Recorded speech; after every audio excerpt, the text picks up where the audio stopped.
Now the energy is definitely up in this room. We're gonna move into our afternoon Ignite sessions.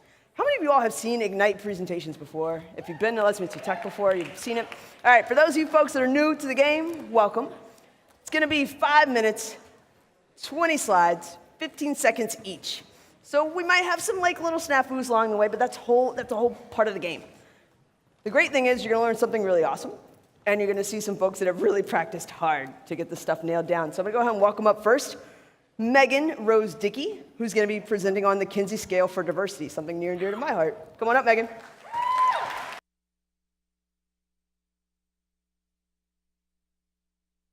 Earlier today. Woo! All right. Hello, everyone. Okay, so I guess the clock is ticking. So my name is Megan Rose Dickey. I'm a reporter at TechCrunch. I cover diversity and inclusion as well as the on-demand economy. Today I'm going to talk to you about the Kinsey scale for diversity, question mark, because that's not even a real thing and I just made it up a few days ago. But I think you're going to get a lot out of it, and if you don't, then you can, take it up with Leanne. I'm sure she'd love to hear your complaints. So yeah, let me just wait for this next slide to to change. Okay, so I started thinking about this Kinsey scale when Twitter hired its head of diversity and inclusion, Jeffrey Siminoff. As you can see, he's a white guy, very, very good-looking dude, But people were saying, he's not diverse enough. But, he's gay, so, is that not diverse enough? But here you can see people were saying, a white man is VP? Say what? You don't see that as part of the problem. People were really upset on Twitter about this. And I guess I'm talking too fast. Okay, and then I really like this one. It's, the black people at work being like, what? That's crazy. I actually don't know what his first day was like. I don't think there are that many black people at Twitter to even do that. But so of course, as I mentioned earlier, gay, but he's gay, so that means he's diverse. He's not just a white man. He has some diversity points to add to the table, I suppose. So then I started thinking about the Kinsey scale, which is totally outdated, but if you're not familiar with it, it's a scale of from totally heterosexual to totally gay. And there's nothing wrong with any part of that scale, but that was just how people thought about it. So here's my diversity scale. So you have Mark Zuckerberg, white, cisgender, heterosexual, able-bodied man. He falls under the not diverse category. And then in terms of somewhat diverse, that's where I would put Jeffrey Siminoff. He's still white, he's still cisgender, he's able-bodied, but he's gay, so that definitely counts for something. I'm sure he's had some hardships in life as a result of his sexuality. Diverse, Leanne, I thought that, you're pretty diverse, but you're still white, you're cisgender, you're queer, and you're able-bodied. But so diversity points for being a woman and being queer, so congrats. In terms of diversity, I am a diverse person. I am black, but I'm cisgender, but I'm queer, and I'm female, but I'm still able-bodied. So then, what does a really, really diverse person look like? I don't know. I didn't have a face for it, but it'd probably be a person of color who's transgender, who's queer, who's physically disabled, who's blind and deaf, and female identifying. So there are a lot of different things that can play into our identity. And here you can kind of see these are just the other things that come into mind. So there's religion, age, socioeconomic background. So all of these things are things that people can use to discriminate against other human beings and could, in theory, make them be considered to be more diverse. Then, of course, you have criminal record status. If you have a criminal record, that just totally Fs you up for the rest of your life because the government can legally discriminate against you, and that definitely needs to change. But as you can see, there are a lot of intersecting identities. Which brings me to a story I published in December called Dear White People, You Suck at Diversity. The title was kind of in your face, but it was about intersectionality at its core. And so It's the concept that people face multifaceted layers of discrimination as a result of their intersecting identities relating to race, gender, class, sexual orientation, etc. So there's a lot going on there. And then for women and trans people of color, the oppressive institutions of racism, sexism, homophobia, and transphobia all come into play in their individual experiences and truly cannot be examined separately. So of course you're probably like, now what? Like this was kind of weird. But basically, I wanted to kind of get you all thinking about like kind of what's been bothering me or just on my mind the last few weeks or ever since this happened. So I want to just leave you with two questions. Does it matter if someone is more diverse than another person? Why or why not? And lastly, come on, almost out of time. Where's that question? There's that question. And who's to say what makes one person more diverse than another person? So yeah, that's all I got. Thanks.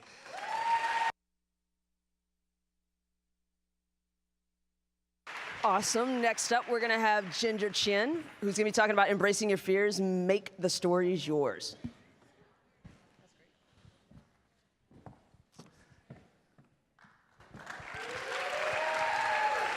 So this is a story about how I came to a new relationship with fear, one in which fear is embraced and not fought with, where it becomes a companion and not so much this constant obstacle. And how did I get to this place? So some friends taught me that I am bigger than my feelings, and that rings true for me because I'm not just a pile of feelings. I'm dreams and principles, and as I move through life in pursuit of those, the feelings, as big and messy as they are exactly what I need to measure how fully I'm living. But they're not me. They're just a part of me, and that gives me the safety to hold them and not be overwhelmed by them and to look. And as I looked at the fears, as Heisenberg said, all you have to do is look, and things begin to change. And as I looked at them, I began to see what I thought was just one big fear. There were different kinds. There were some fears that were sharp and acute, and they appeared instantly in the face of real danger. And as soon as that danger had passed, those fears were gone. These, I could tell, were the instinctive life-saving fears, and I knew I had to listen to these. And then there were the messy fears. These came with anxiety and nausea, and they would show up long before anything even happened and linger long afterwards, and I could see that these were connected with my relationships. And I could trace these all the way back to my childhood, where I, being raised as a little boy, and asking for things from the heart of a little girl, like the toys and the friends and the clothes, I was met with ridicule. And I took it upon my shoulders to never shame the entire Chinese world again. And I wrote powerful stories, dictated to me by my world, retold over a lifetime by my fears, stories to make sure I would never be vulnerable again. We become our stories. And yet they are just stories. And the change I made was to no longer fight the stories to get through the fear, but instead to say to them through some tears, thank you. You served me well, but I'm not that little kid anymore. And in fact, I have a whole community that's pulling for me. And you're in my way. So thank you and goodbye. Now, the purpose is not to erase the stories. I can't do that. The awful things that happened, they really happened. And the stories, they had a lifetime to get really good at what they do. But I just wanted to move them into the distance far enough so I could write new stories to replace the old ones. And the old ones, they're still there, and that's okay. They're still spinning away, always trying to hook me. That's what they know how to do. But having honored them and no longer giving them the energy of the fight, my energy, they've gone quiet, and that leaves me in a very strong place. Now, I shared all of this with a lesbian friend of mine some time ago, and after I was done, she was staring pensively at the floor, and she said, Ginger, I have to share something with you. She said years ago, when she was struggling with coming out, she had taken a trip, and she found herself at the top of a cliff, And as she looked out over the edge at the water, crashing on the rocks far below, she decided it was just too terrifying to live with being gay. And so she reached deep into her heart, and she ripped out everything that was gay, and she threw it over the cliff to be rid of being gay and to be rid of her fears forever. And then she went back down to the bottom, thinking she was all done. When she got there, she felt confused because she still felt afraid. And she said, "Ginger, I think I get it now. I think I see." The fears at the top and the bottom of the cliff, they were different. At the top of the cliff, that was the fear of living with being gay. And at the bottom of the cliff, thinking she had gotten rid of it, that was the fear of dying without ever having lived. I hope I've shared a little insight with you that you are bigger than your feelings. And there's safety there, safety to look and look at your fears, look deeply at them, but just look. You don't have to fight. You don't have to engage. Just look, and you'll begin to see, and you'll begin to feel that the fears are different. There are those that serve you, and there are those that don't. And of those that don't, that may come from old stories, thank the old stories. They did what they had to do. But having been honored, they will move gently into the distance to give you room in which to write new stories to guide your life. Make those new stories yours.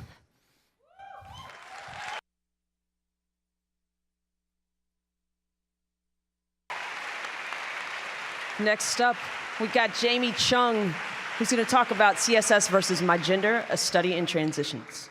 Gender, my gender, maybe. Hey, everyone. Thanks for joining me today. I'm going to be talking about CSS, which is a front-end language, and my gender. I'm about to throw a lot of information at you in the next 5 minutes, both on screen and through my mouth, so just strap in and hold on. Some basic information about me. I'm Jamie. I use they, them pronouns. And I'm really glad to be able to share my story with you all. And I just want to note that my experience can't really speak for all experiences, but I'm hoping to at least scratch the surface with mine. So I'm going to start by just very briefly describing CSS and my gender, how I interpret it. And then we're going to have a side-by-side comparison of various aspects of a CSS display property called transition and how that relates to my lived experience. So hopefully by the end of this, you'll learn a little bit about CSS, a little bit about me, and how we can better show up for each other and be better allies to spaces that are not ours. Waiting for this is fun.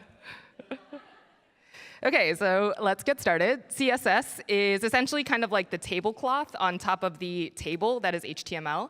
It changes things like height or font size by targeting specific elements and then applying certain rules to them.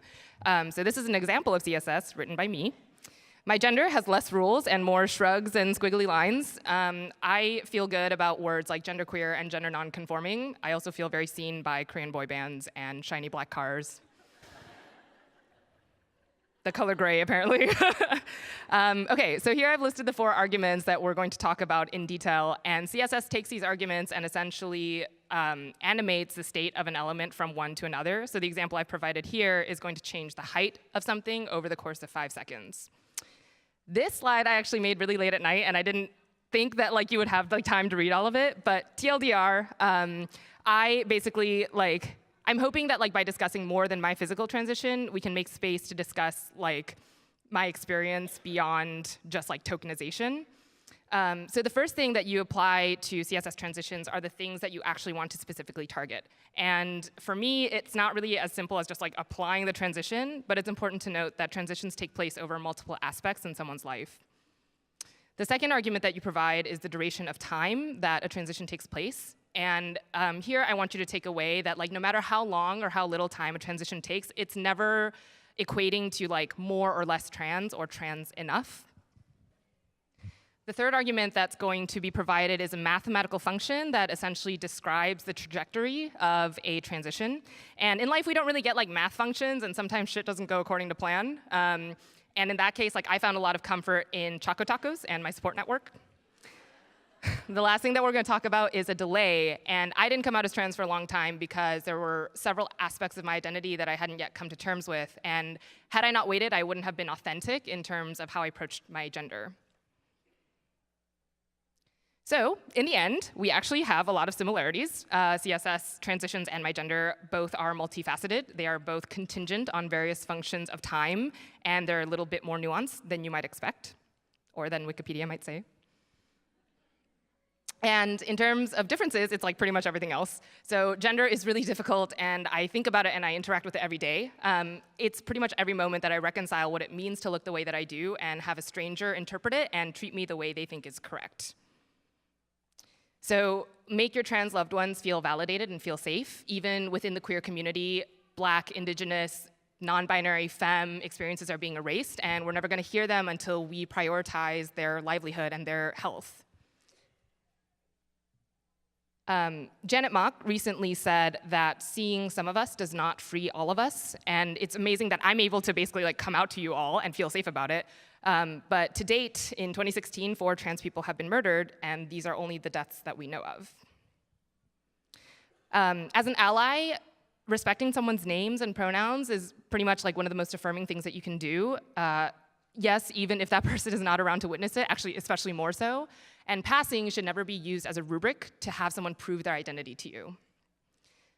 So even if you fuck up, just like own up to it and move on. I think that we need to approach allyship as kind of like a constant state of learning from each other and growing, and also like being aware and making that effort to spaces that are not necessarily our own.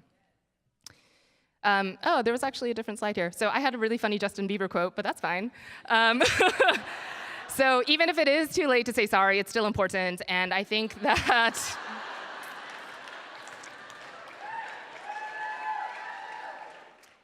that like as long as you're present and like, you know, learn from our communities to build safe and inclusive areas, we can have experiences that are pretty revolutionary. This is a freebie for you guys because sharks are awesome. So thanks.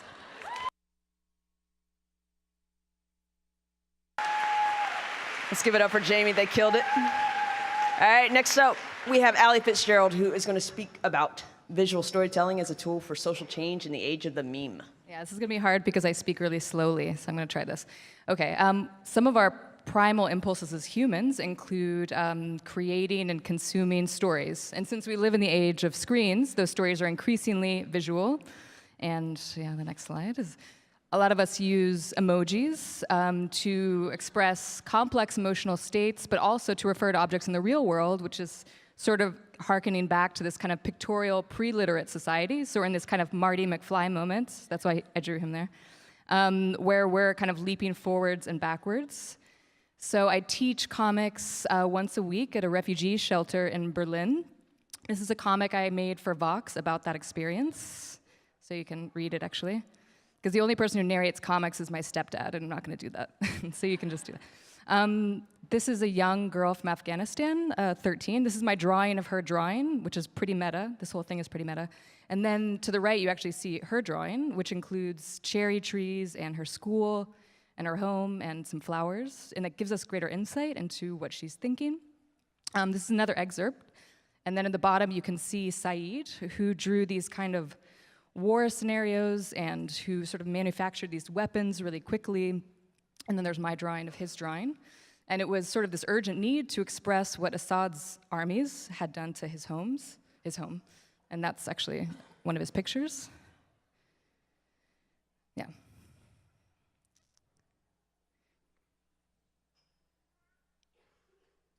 Oops. Okay. And then this is another excerpt from the comic where I talked to Wael and Mohammed. And Wael told me about sort of losing his wife, and he sort of used this image of a heart on a spit roasting, which is not necessarily something that we're used to culturally, but which I think is a poignant symbol of grief. And then you can actually see it on the bottom here. This is his drawing. I'll let you look at that.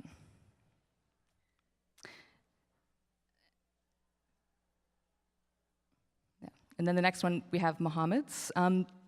And one thing that I think, you know, is great about actually graphic storytelling is that it allows us this sensory, immediate, you know, sort of we can get into someone's narrative in a very sensory immediate way. And it's something that has existed for a while. In earlier comics and newspaper comics, we were able to access characters, but only through filters like syndicates and editors and publishers. And now we're living in this kind of Dadaist poem, that's why I did this one, where we have this kind of plurality of voices, and we can tell a multitude of stories. And we don't have these kind of gatekeepers that we had before. And the next slide is kind of an abrupt shift. And then we have storytelling modes like the meme, which is a distinctly internet-driven art form and can be a powerful sort of intersectional critique about race, sex, and class, and it made Hillary Clinton cool again. And I guess now it's sort of making her uncool with the Bernie Sanders comparison. I'm not sure. It's up to you. And then I make a comic for McSweeney's, which is based here, which is also based a little bit on the structure of a meme. And I wanted to see if you could use this kind of deceptively simplistic structure to investigate meaningful characters and ideas like love, gentrification. This seems especially apt for here. Or what's the next one? I actually can't remember. Maybe shame? Yeah, shame. That's one. Yeah.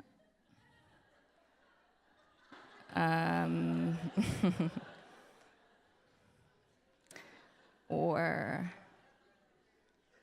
this next one's a different character, right? Self-righteousness. Yeah.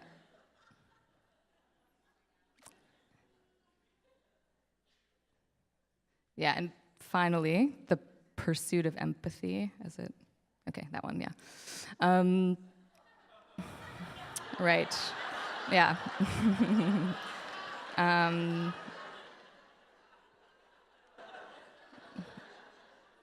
Yeah. So with this platform, okay, so jumping to queer narratives, there's an astounding number of queer narratives and queer visual resources online now. You can, have instructional infographics about how to dress like a dandy, or comics that tell you what it feels like to be misgendered. And, this is a very scientific thing that I drew. Me in 1998 watching Xena Warrior Princess, yeah. And then this lucky gal in 2016 who's like awash in queer narratives.